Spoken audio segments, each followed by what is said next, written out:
Hello, my wonderful movie peeps out there. That's right, I've crawled out of the shadows to finally bring you some more movie news. So let's talk about it. Some of the things we're going to be discussing here today, guys, is kind of catching up on the news that's been happening the past week because stuff has started to really slow down. But we're going to be talking about a couple of movies that have gotten delayed because of the Hollywood strike. We got the sequel for Winnie the Pooh, Blood and Honey beginning to film. Disney gearing up here for a presentation of their upcoming projects and whether we should even be excited for it. Really, that along with so much more. So many of you guys give me your opinions down below with everything we discuss here today. My deepest apologies for being gone for a couple of days. I'm not even going to sugarcoat it to you guys. I was just laying in bed. I couldn't get up. I didn't have the energy to be my silly, goofy self. You know, when you're down in the slumps for a little bit?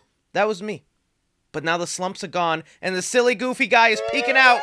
Look at my peak! Alright, but the first thing I wanted to start off here with is a couple of trailers that were released during the week that I definitely wanted to talk about. Starting off here with Zack Snyder's first big giant trailer for Rebel Moon. This is something I was definitely looking forward to because I really have enjoyed what Zack Snyder has been doing on the Netflix front of things now that he's separated himself from Warner Brothers and making comic book movies. I do feel like Zack Snyder is a visionary that can create some really visually stunning work, and I'm always down to see. I mean, I went to go watch Army of Darkness in theaters when that came out. I had a good time with that movie, and now Rebel Moon, which is said to be, his interpretation of Star Wars, building a really vast universe, and at the end of this trailer confirming it's 2 movies, which would explain why this trailer is over 3 minutes long, because it's footage of 2 films in one. And well, as far as my thoughts on the trailer go is, yes, this looks like a giant, expansive, intergalactic world. It's crazy that it's a 3-minute trailer, and I still don't have like a clear idea of what the premise is, though. A lot of beautiful, stunning CGI, slow motion, interesting creature designs for sure. Part of me wonders if the plan was always to make this a 2-part movie, or Zack Snyder, just being the man he is, made a really long film and Netflix was like,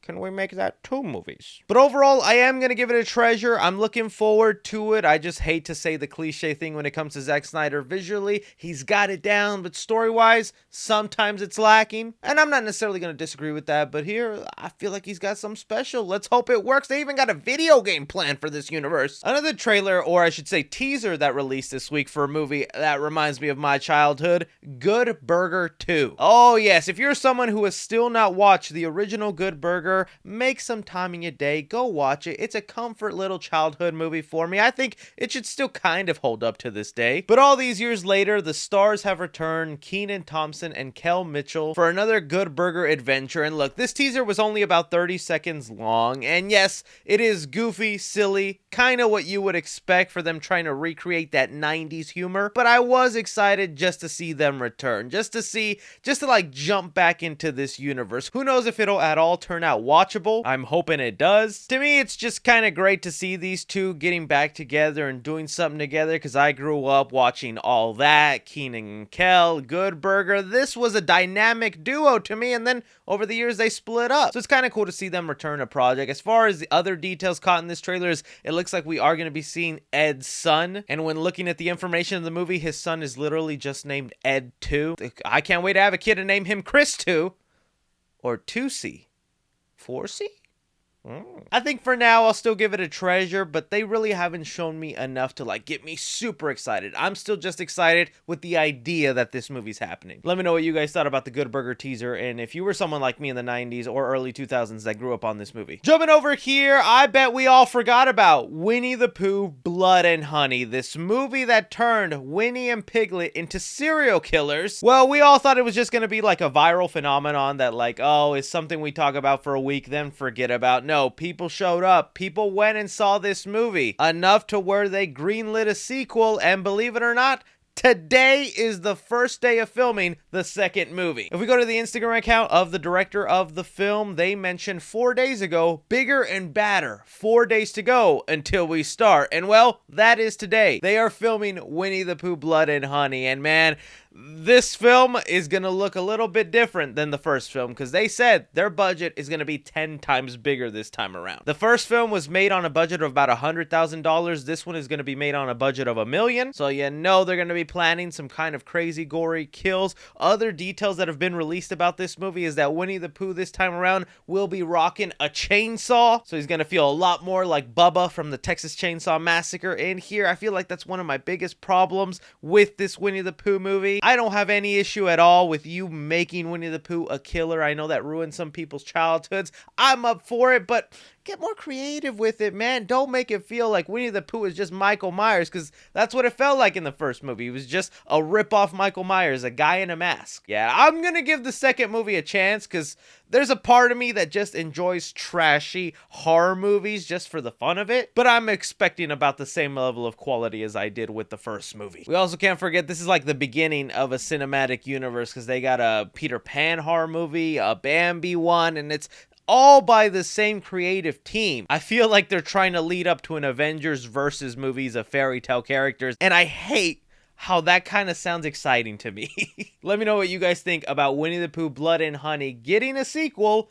and whether you're at all interested. Moving on here, talking about the Hollywood strike and how it's caused 2 upcoming movies to get delayed. Things have not really been moving as fast as Hollywood has been wanting with the SAG and WGA strikes. We're getting small updates every other day. The most recent update that we got is the WGA did have a meeting with these studios about working out a fair deal, when the meeting just turned out to be a lecture of them being told that we're giving you a fair deal, why can't you just accept it? And that's where the WGA responded with literally posting what the deal they're asking for is here. They put out a spreadsheet of these studios they're going up against, how much they make a year, and how much it would cost them to do the deal the WGA is asking. And looking at these numbers, it's kind of crazy. So Disney makes about $82.7 billion in revenue, and the cost that the proposal would take is only $72 million, which is 0.08% of their revenue. And if you go down the line, like the biggest percentage here is 0.206%. Like, the deal they're asking for doesn't even interfere with 1% of their revenue, and these studios are still going with,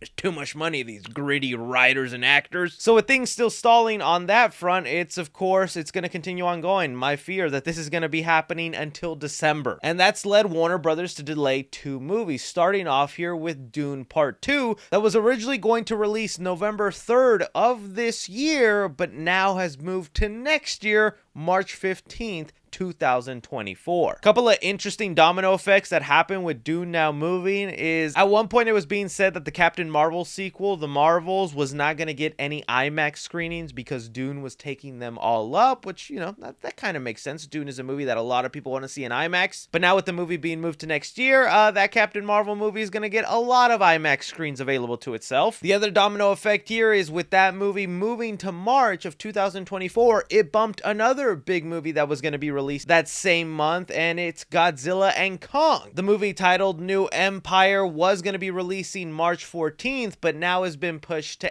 April 12th of 2024, 1 month later, which isn't really that big of a delay, but still, that's 1 more month we have to wait for, you know, a poster, a trailer. We haven't gotten anything of Godzilla and Kong. In fact, if this Hollywood strike wasn't happening, we were going to get Godzilla and Kong promos back in Comic-Con this summer. But of course, that didn't happen because they want the stars to be able to promote these movies, which is the same reason Dune is moving, because they want the stars of the film to do interviews and promos for the film. It was also with these movings of release dates that Warner Brothers doubled down on movies that will not be delayed even if the strike continues on, and that's movies like Wonka with Timothée Chalamet, Aquaman and the Lost Kingdom, and The Color Purple. Those are movies where I guess Warner Brothers feels like they don't need the stars to promote the movies, and that they'll do just fine with regular marketing. So yeah, it sucks that this is still going on and the studios are still playing hardball, but hopefully this all gets finished within this year. With these little updates going on, which movie being delayed got you the most sad? And I guess kind of segueing from the Hollywood strike, we recently got an update of when Disney is planning to do their D23 panel, where they'll be showcasing some of their upcoming movies and TV shows. The reason I think this is really interesting is because